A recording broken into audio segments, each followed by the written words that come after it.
Bonjour à toutes et à tous et bienvenue à cette vidéo. Nous sommes le 17 février 2021, nous sommes le mercredi et comme chaque mercredi, c'est le jour de parler matières premières et fondamentaux. Mais avant de débuter, nous allons commencer par le traditionnel rappel légal.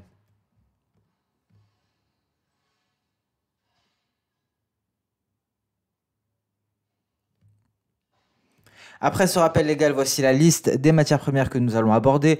Encore une fois, et je m'en excuse, nous allons insister sur le pétrole, les deux pétroles, le WTI et le Brent, étant donné que ces derniers sont à des niveaux, à des seuils critiques, notamment le WTI.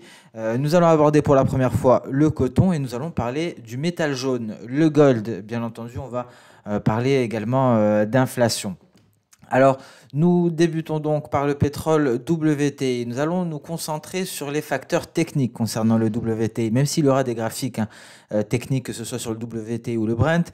Nous allons nous concentrer donc sur des facteurs techniques concernant le WTI et plus de fondamentaux concernant le Brent.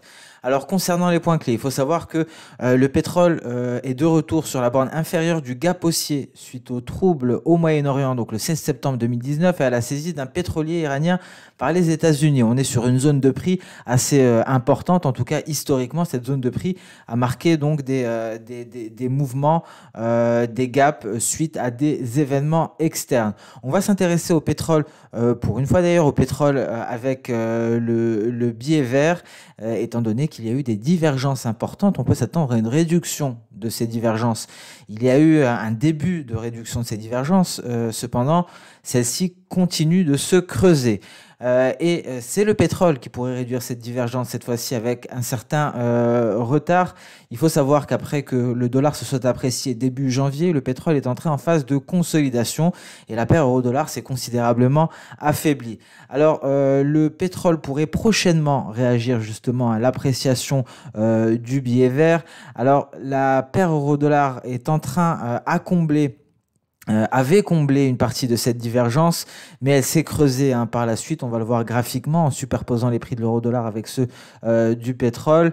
Et il faut savoir que si le pétrole ne maintient pas son élan haussier, les cours pourraient tomber, je parle de WTI, aux alentours des 56-57 dollars le baril.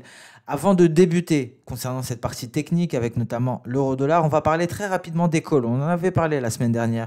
Il y avait de nombreux calls, options d'achat à certains niveaux et on le voit à la fin de la semaine dernière, ce volume de calls, d'options d'achat sur WTI à des niveaux extrêmes. Effectivement, c'est le scénario que nous avions évoqué.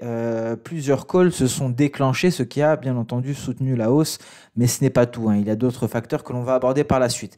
On passe directement sur ce graphique qui représente le pétrole WTI superposé à l'euro-dollar. Et on le voit ici en encerclé en orange, il y a différentes zones de divergence, des divergences qui ont été comblées, soit par une hausse de l'euro-dollar ou une hausse du pétrole simultanée à une baisse de l'euro-dollar. Ici, cette divergence avait été comblée par un affaiblissement de l'euro-dollar, donc un biais vert qui s'était considérablement renforcé. La divergence était creusée, l'euro-dollar était reparti à la hausse, tentant de réduire cette divergence, mais le renforcement du biais vert actuellement entraîne l'euro-dollar à la baisse, ce qui creuse davantage la divergence entre le pétrole WTI et l'euro-dollar. Et donc, le pétrole WTI pourrait connaître une réaction retardée. Ça reste fortement probable, comme ce fut le cas d'ailleurs à la fin du mois d'octobre. Donc, à présent, il y a d'autres facteurs qui viennent soutenir cela. Et voici d'un point de vue technique, en données hebdomadaires. Il faut garder à l'esprit cette oblique baissière qui est très importante, car si on la franchit, on pourrait accélérer pour aller se hisser aux alentours des 70 dollars. On est actuellement en train de tester cette oblique baissière de long terme qui relie différents sommets. On va essayer de peaufiner quelque peu et on va s'intéresser à un autre indicateur, si je puis dire technique, c'est plus cyclique qu'autre chose. Il faut savoir que les cycles sont très importants pour les matières premières. Les matières premières réagissent très bien à tout ce qui concerne les indicateurs, tout ce qui concerne les indicateurs cycliques. Et ici, devant vous, j'ai ajouté donc les cycles d'Osoda, ce qu'il faut, donc c'est le pétrole WTI en données journalières avec Ishimoku de manière traditionnelle et les cycles d'Osoda. Alors, ce qu'il faut savoir concernant les cycles d'eau soda, ils permettent de départager les mouvements de prix, et chaque cycle devrait ou doit annoncer à plus ou moins une période un changement de mouvement. Ici, hein, par exemple, à la période 1, c'était donc, et bien entendu, il faut placer la période 1 sur un creux majeur ou un sommet. Et ici, ce que l'on peut constater effectivement, c'est que de la période 1 à la période 9, il y a eu une phase haussière. Par la suite, il y a eu un ralentissement de cette hausse, accélération à la période 17, phase de consolidation de la période 17 et la période 26, et ainsi de suite. Et là, concrètement, nous étions dans une période très importante, hein, la période, le cycle entre la période 65 et la période 76, qui a été donc marqué par un début de cycle, par une hausse considérable qui nous a permis de sortir d'une zone de consolidation ici. Cette zone de consolidation qui s'est effectuée d'ailleurs sous le seuil des 53,90 $. Et donc à l'issue de cette consolidation qui a eu lieu entre la période 51 et la période 65, accélération haussière, et nous sommes actuellement très précisément à la période 76, le moment où nous sommes en train de tester cette oblique baissière de long terme. Donc voilà comment utiliser cet outil. On va en parler un peu plus lorsqu'on va aborder le Brent, et on va essayer d'ajouter cet outil aux projections de Soda, car Goichi Hosoda, le créateur d'Ishimoku, a donc mis en place trois outils. Tout d'abord, l'indicateur classique, hein, avec le nuage, la Tenkan, la Kijun et la Shikuspan, mais également les projections de Soda et les cycles de Soda.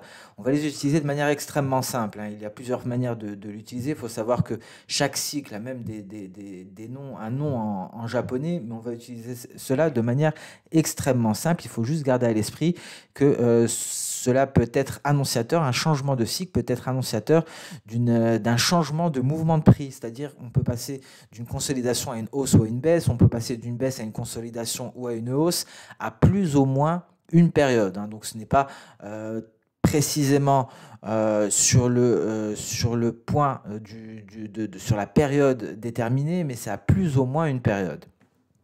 Donc voilà concernant cette petite parenthèse suite à la demande de Marc en commentaire, mais nous allons aller encore plus loin, et j'essaierai même de vous fournir des éléments, donc tutoriels éventuellement, qui permettent de mettre en relation ces trois piliers qu'a mis en place Goichi Hosoda, le créateur de l'indicateur Ishimoku. On passe à présent sur le pétrole Brent, et nous allons parler des facteurs fondamentaux. On va faire un focus là-dessus. On va même parler de ce qui s'est passé au Texas d'ailleurs. Alors, ce qu'il faut savoir, c'est que les ETF vont de plus en plus vers les matières premières, et tout cela en raison des préoccupations liées à l'inflation, hein. Donc, ça a beaucoup fait parler ces derniers jours. Il y a de réelles préoccupations à ce niveau, et dans ce cas-là, il faut savoir qu'on peut s'attendre à une hausse considérable des matières premières. On atteste ici les centaines de millions de dollars qui affluent vers les ETF liés aux matières premières. Alors, dernièrement, il n'y a pas eu de réelle bonne publication macroéconomique aux États-Unis, que ce soit concernant le marché du travail, la confiance des consommateurs ou l'inflation. Il y a eu les ventes au détail, c'était tout à l'heure, on va en parler. Il faut savoir que la flambée de l'inflation pourrait intervenir au printemps seulement, et cela justement aux chèques de relance qui ont été mis en place par l'administration Biden, car seule une réelle ouverture de l'économie, entraînerait une reprise de la demande. Mais les ventes de détail publiées ce jour sont largement supérieures aux attentes, hein. C'était une surprise, on le regarde très rapidement. C'est les chiffres, hein, dont nous avons pris connaissance à 14h30 aujourd'hui. Nous avons donc des données largement supérieures aux attentes, hein. Par exemple, hors auto, nous avons 5,9% contre 1% attendu, et le chiffre, la headline, le chiffre principal à 5,3% contre 1,1% attendu. Donc des ventes au détail qui reflètent peut-être justement ces chèques de relance qui ont été donc envoyés par l'administration Biden. On revient sur les points clés. Il faut savoir que la Russie serait, selon la Russie, il y a une baisse significative de la volatilité du marché, ce qui signifie que nous sommes plus ou moins à l'équilibre, que le marché pétrolier commence à trouver son équilibre. Et donc, la Russie souhaiterait concrètement augmenter la production dans un avenir proche, et donc réduire, hein, ses quotas de production à partir même du mois d'avril. Et les Émirats arabes unis sont du même avis. Ils estiment, hein, quant à eux, que les cours ont actuellement trop augmenté. Alors, ce qu'il faut savoir, c'est qu'à partir du mois d'avril, on pourrait donc constater une hausse considérable de la production de l'ensemble des membres de l'OPEP+. Théoriquement, on pourrait avoir 1,5 million de barils par jour en plus qui seraient répartis au premier trimestre 2021, mais aussi les 1 million de barils par jour qui ont été réduits volontairement par l'Arabie Saoudite. Souvenez-vous, l'Arabie Saoudite qui s'était entre guillemets sacrifiée, qui avait créé la surprise, qui avait permis de soutenir les cours du pétrole et qui avait annoncé qu'elle réduisait davantage sa production à hauteur d'1 million de barils par jour. Et donc tous ces barils vont se retrouver sur le marché très certainement à partir du mois d'avril. Ce sont des choses qu'il faut garder en tête. Ce sont des facteurs fondamentaux de long terme, hein, ce que nous sommes en train d'aborder actuellement. On va parler de facteurs fondamentaux de court terme.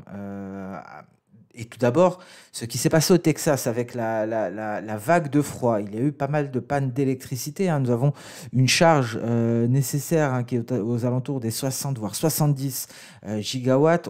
Et donc, il y a eu une baisse considérable. S'en est suivi des pannes d'électricité. Il y a eu des fermetures depuis plusieurs puits au Texas. C'est le centre, hein, névralgique de la production pétrolière aux États-Unis. Il y a eu également des raffineries qui ont dû fermer leurs portes. Donc, c'est un réel problème, hein, qu'a rencontré le Texas avec ces chutes de température, on peut le dire, qui sont historiques et qui ont eu donc pour conséquence de nombreuses pannes d'électricité, mais également une hausse de la demande d'énergie. Et ici, on le voit, on voit des pics, hein, qui sont dus notamment, voici le pic actuel qui est considérable, à une forte demande de carburant. Donc il faut garder à l'esprit que les pannes d'électricité sont dues à un manque de capacité électrique, car il y a eu des dommages liés au froid, mais non à un manque d'alimentation en carburant. Il y a donc eu une explosion de la demande de carburant et tous ces facteurs-là ont été haussiers pour les cours du pétrole à court terme. Ici, c'est un facteur fondamental à très court terme. Ce que nous avons abordé au début sont des facteurs de moyen voire long terme. Un autre facteur de long terme à présent, c'est la demande en provenance d'Inde. Et ce n'est pas la première fois lors de cette vidéo, la dernière fois que nous allons aborder l'Inde. Nous allons en parler lorsque nous allons aborder le marché du coton. Vous voyez ici les prévisions de rebond de la demande en provenance d'Inde, un rebond considérable qui devrait avoir cours en 2021. Et cela, bien entendu, permettrait d'absorber l'excédent d'offres, hein, car il y aura un excédent d'offres. On n'arrivera plus à avoir un marché pétrolier en déficit, car nous l'avons dit, nous allons réduire les quotas de réduction de production de la part des pays membres de l'OPEP+, et donc le déficit va se réduire, peut-être même vers un excédent à un certain moment, ce qui pourrait aboutir à une consolidation des cours du pétrole brut, que ce soit Brent ou WTI, mais bien heureusement, il y aura un rebond considérable de la demande de pétrole en provenance de l'Inde, et cela devrait permettre, et c'est la reprise, hein, qui va permettre ce rebond de la demande de pétrole en Inde, et cela va permettre d'absorber une partie du nouveau surplus qu'il y aura sur le marché pétrolier. On notera également ici les principaux fournisseurs de pétrole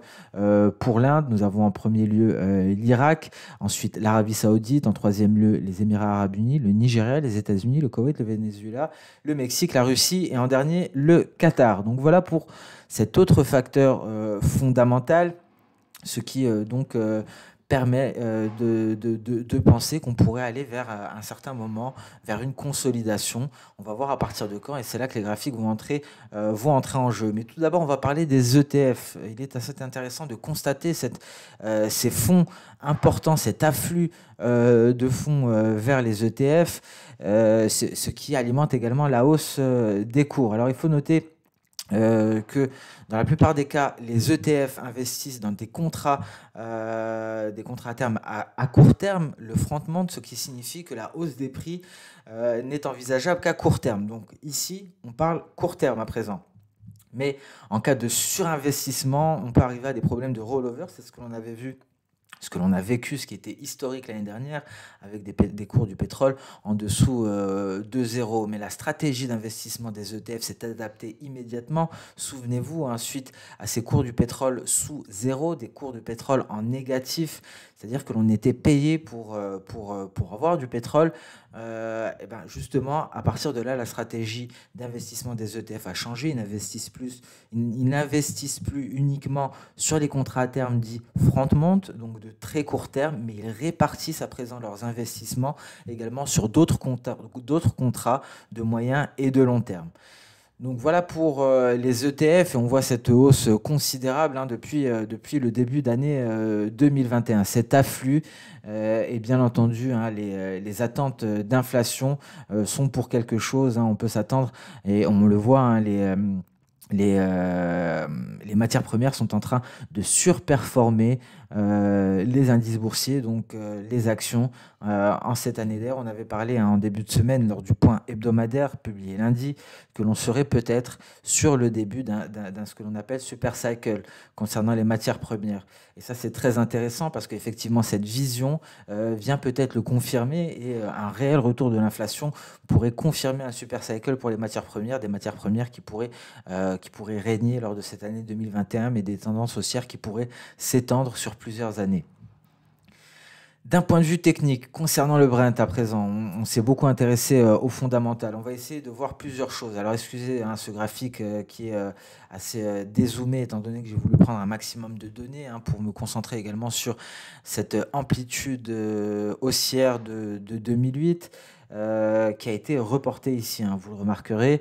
Et ce que l'on peut en tirer ici, déjà, on peut voir que concernant le Brent, hein, nous sommes encore relativement loin de cette oblique baissière qui vient relier les différents sommets. C'est l'une des différences techniques majeures entre le Brent et le WTI. On est beaucoup plus loin de cette oblique qui relie les sommets de 2008, de 2012, 2013, 2014 et 2018. Et c'est un niveau qui pourrait agir comme une barrière de destruction de la demande. Et donc, ce qu'il faut savoir, c'est que cette année, les cours pourraient se maintenir sous la barre des 70 $ le baril. Là, on le voit ici, la borne supérieure de ce carré qui représente l'amplitude de la précédente hausse de 2008 se situe aux alentours des 70 $ le baril. Et donc, la zone de résistance à garder en tête, hein, ce sera les sommets de 2019 et 2020 que l'on retrouve ici avec ce niveau en vert. Mais il y aura également ce canal ascendant qui, d'un point de vue technique, sera très intéressant, car ici, on pourrait rencontrer une certaine résistance. Et ce seront des niveaux cruciaux, selon moi, que ce soit pour la borne supérieure en tant que résistance ou la borne inférieure en tant que support. Il faut savoir que l'on aura un pic théorique qui devrait arriver normalement au mois d'août. Et malgré donc l'augmentation de la production en avril et mai, ce pic pourrait être atteint par la suite. Et cela est dû notamment au rebond, à la réouverture des économies, à la reprise, que ce soit en Chine ou, comme on l'a montré, en Inde. Donc malgré une augmentation de la production, on pourrait avoir un rebond des cours du pétrole brut. Donc avec un pic qui devrait être atteint lors du mois d'août, à la fin du mois d'août très exactement. On peut le voir ici, hein, sur la saisonnalité, mais avant cela, on aura une période de consolidation. Et donc cette période de consolidation pourrait s'étendre, il me semble, du mois d'avril, si ce n'est le mois de mai. Alors je n'ai pas marqué la zone très exactement, mais une période de consolidation qui sera plutôt étendue. Et à la suite de cette période de consolidation, on pourrait marquer un nouveau pic à la fin du mois d'août. Donc voilà pour les perspectives fondamentales, les perspectives techniques du pétrole. J'ai pris un petit peu le temps de détailler plusieurs aspects, étant donné que nous sommes à des seuils cruciaux, notamment pour le pétrole WTI. On va essayer de décanter un petit peu tout ça en données journalières sur un graphique qui est beaucoup plus visible, et on va mettre en relation cette fois-ci les projections de Soda avec les cycles de Soda. Ichimoku nous est d'aucune utilité dans ce cas-là, car nous sommes au-dessus de tous éléments. Alors on va décanter ce mouvement haussier qui a débuté ici, donc à la période 1. En plusieurs vagues dans un premier temps et en plusieurs cycles dans un second temps. Tout d'abord, nous avons la première vague ici avec une projection V à 47,93. Il faut voir que nous avons atteint cette projection V justement à la période 17. S'en est suivi une période de consolidation de la période 17 à la période 26. Ensuite, construction d'une nouvelle vague de la période 26 au milieu de la période 33 avec une projection E ici, E car le repli était supérieur à 50% de la hausse. Je pense qu'il y a des données par rapport aux projections de Soda sur notre site. Je vous mettrai le lien en description pour comprendre les projections de Soda. Et donc, on a atteint l'objectif à 56,80. Un objectif qui a été atteint lors de la période 51 ici. S'en est suivi une période de consolidation sous ce niveau, sous cette projection E. Et à la période 65, accélération haussière. Et nous sommes actuellement très justement à la période 76 avec une nouvelle accélération haussière et justement une projection V qui est surpassée. Car ici, juste avant la période 65, il y avait la formation d'une nouvelle vague. C'était une projection V et nous sommes en train de surpasser ce niveau-là. On se dirige tout droit vers la borne supérieure du canal ascendant. Donc voilà comment utiliser d'une manière simple et efficace les projections de Soda. Ça permet d'entrer en considération le facteur temps dans cette analyse. On prend énormément en compte les facteurs d'amplitude avec les projections, mais en croisant avec le facteur temps, cela nous permet donc d'avoir une meilleure vision du marché, sans compter bien entendu les informations qui nous sont fournies par l'indicateur classique Ishimoku. Alors j'essaierai d'intégrer de temps en temps, je prends un peu plus de temps aujourd'hui, d'intégrer les cycles afin de vous familiariser à cette logique. On passe à présent sur le coton et c'est la première fois que l'on va aborder ce marché. Ce sera la matière première agricole de la semaine. Nous avons abordé la semaine dernière le maïs et aujourd'hui, pour la première fois, le coton. Les points clés. Il faut savoir que les cours du coton ont déjà augmenté de plus de 13% cette année, mais depuis les creux du mois de mars, on a augmenté tout de même de plus de 90% et depuis le début de 2020, c'est-à-dire depuis le dernier pic de court terme, le cours a augmenté d'environ 30%. Donc déjà une très belle hausse pour le coton. Mais il faut savoir que l'USDA baisse successivement ses perspectives concernant les niveaux de stock de coton dans le monde, en particulier aux États-Unis, en raison de la diminution drastique des plantations, des zones exploitées. On va en parler avec un rapport très précis. Et c'est là qu'entre en jeu justement l'Inde, on en a parlé pour le pétrole, et on va parler de pétrole même maintenant, car il faut savoir que l'Inde pourrait exporter de grandes quantités de coton, ce qui conduirait à une stabilisation des cours. Alors, à savoir, l'Inde est le plus grand producteur de coton au monde.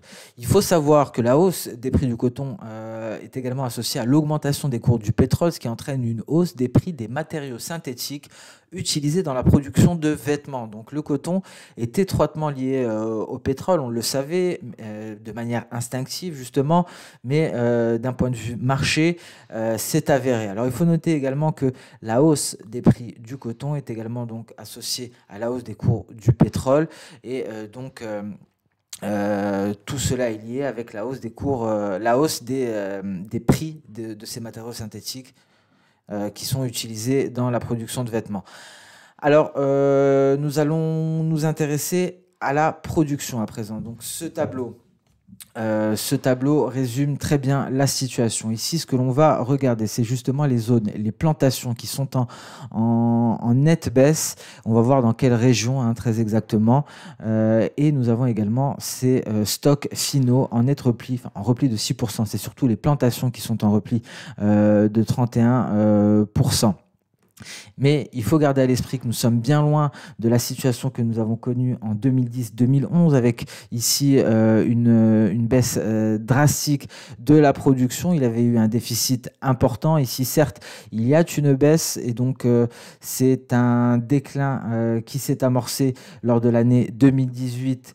Lors de l'année 2019-2020, mais il faut savoir qu'il y a un déficit important et les stocks utilisables restent relativement élevés. Les stocks utilisables que l'on retrouvera ici, c'est un petit repli de 1,74%. Donc il est très important de garder à l'esprit que nous avons ici cette baisse des plantations et on peut le constater, elle nous provient principalement des États-Unis. Alors cette baisse explique principalement la hausse des cours du coton. Mais l'Inde pourrait augmenter justement ses plantations et étant donné que c'est l'un des plus grands acteurs du marché, la reprise de la production en Inde dans le cadre de la reprise économique pourrait permettre ici une nouvelle hausse, car ici on retrouve les niveaux globaux. On peut voir que cette année il y a eu une réelle baisse des plantations alors que les années précédentes ont été stables. En bleu on retrouve 2018-2019, en noir on retrouve 2019-2020 et en vert 2020-2021. On voit cette baisse drastique mais qui est principalement due aux États-Unis. Et donc une hausse des plantations en Inde pourrait permettre donc un redressement de la production d'un point de vue mondial. Et c'est cette baisse des plantations qui a été source haussière pour les cours du coton. Et justement, cela s'est reflété également du point de vue des contrats à terme avec un léger semi-contango. Et donc, le marché s'attend à une baisse des prix et le marché spécule sur les inquiétudes concernant un déficit de coton sur le marché et bien entendu la forte diminution des surfaces aux États-Unis et la baisse des prévisions de production en Inde suscite des inquiétudes, mais l'Inde devrait revenir sur le niveau de la scène concernant le coton après la reprise économique en augmentant considérablement sa production. Et la Chine également qui a déjà débuté la reprise de sa production, même s'il y a eu également une baisse des plantations. D'un point de vue technique, on va s'intéresser à ce graphique qui est une vision globale des cours du coton, car lors de ces dernières années, nous avons eu un certain seuil d'amplitude, une étendue de vagues haussières au cours très particulièrement des 8 dernières années, mais nous l'avons dépassé. Nous l'avons dépassé car effectivement le creux a été plus profond qu'habituellement, mais si on prenait en considération ici les creux de 2019, on vient tout juste de dépasser l'amplitude justement des précédentes vagues haussières que l'on a observé lors des 8 dernières années que l'on retrouve en encadré ici. Et nous sommes sous une résistance majeure que l'on retrouvera en rouge à ce niveau-là, la résistance des 80 cents par livre. À noter également que la saisonnalité indique que l'on pourrait donc atteindre des sommets au cours des prochaines semaines.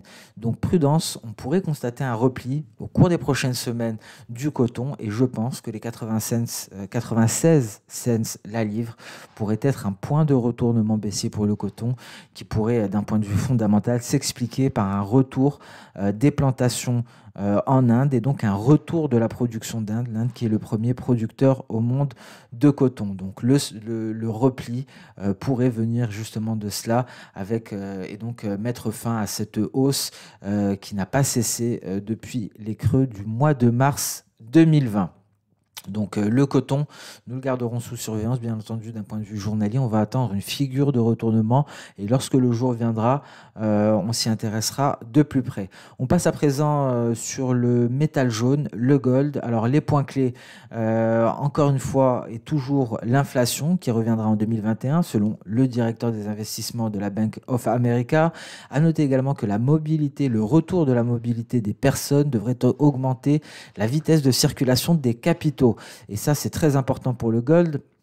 Et donc, concernant l'inflation, au second trimestre 2021, la reprise économique devrait venir en tandem, devrait entraîner une inflation aux alentours des 4%, ce qui pourrait provoquer un rallye des métaux précieux et donc confirmer cette hypothèse d'un super cycle sur les matières premières. À noter également que les rendements plus élevés ne sont pas nécessairement un mauvais facteur pour l'or. Ils indiqueront toutefois que nous sommes confrontés à de l'inflation. C'est pour ça que nous allons également nous intéresser aux rendements. Les rendements qui augmentent en même temps, en tandem avec le ratio cuivre-or. On retrouvera ici ce ratio en jaune.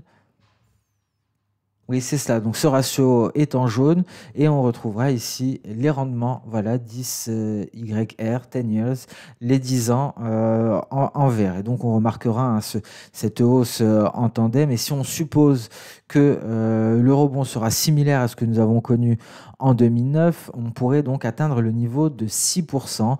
On pourrait atteindre le niveau de 6, pardon, parce qu'il s'agit d'un ratio. Et donc, le rendement à 10 ans ne devrait pas dépasser les 2% dans ce cas-là. Les 2% que l'on retrouve autour de 6 concernant le ratio cuivre-or. Alors en supposant, on va essayer de traduire cela par des cours concernant le gold, avec un gold aux alentours de 1800-2000 $, nous allons avoir des cours du cuivre qui devraient se situer dans la fourchette de 10 800 à 12 000 $ par tonne. Et cela vient rejoindre justement les estimations de Goldman Sachs concernant le métal rouge pour la fin de cette année, un métal rouge qui devrait aller chercher ses records historiques, peut-être même aller en marquer de nouveaux. Concernant ce graphique avec l'euro-dollar, ce qu'il faut garder à l'esprit, et d'ailleurs cela fait plusieurs séances que le gold, sous la pression des rendements, est en train de se replier, on pourra aller chercher les 1765 $ l'once, dernier rempart avant les 1730 $ l'once. C'était une précédente résistance que l'on n'a pas rencontrée depuis l'année dernière, depuis assez longtemps maintenant, et selon la saisonnalité, cette zone pourrait être atteinte ici à la mi-mars, hein, car nous avons un creux avant une éventuelle poussée haussière. Et donc, ce n'est qu'à partir de ce moment-là que l'or devrait repartir à la hausse et que l'on pourrait s'attendre à une reprise du rallye sur le métal jaune. Mais dans ce cas-là, il faudra s'intéresser également au silver. Le silver qui pourrait surperformer, mais nous avons également, et on en a parlé assez souvent, les métaux précieux à caractère industriel. Des métaux précieux qui servent énormément dans l'industrie, hein. Je pense au platine, le platine qui commence même à remplacer le palladium. Et donc, il y aura plein d'autres métaux qui pourraient même être beaucoup plus avantageux que le métal jaune. En tout cas, ce que nous dit l'or, c'est qu'on pourrait marquer un creux peut-être aux alentours des 1730 $ l'once d'ici la mi-mars pour repartir ici, marquer de nouveaux sommets, en tout cas pour une reprise du rallye haussier sur le métal jaune. Et c'est donc sur ce que cette vidéo arrive à sa fin. Je vous remercie pour votre fidélité, pour votre temps. N'hésitez pas si vous avez des questions en commentaire. Je sais que je suis allé assez vite sur les cycles de soda, mais malheureusement, je ne pouvais pas développer plus. À voir si je ne publie pas une vidéo qui serait dédiée à tous ces outils que nous a fournis Goichi Hosoda. Alors, je vous donne rendez-vous dès mercredi prochain pour la prochaine vidéo matières premières et fondamentaux. En attendant, je vous souhaite une excellente fin de séance de trading. Au revoir.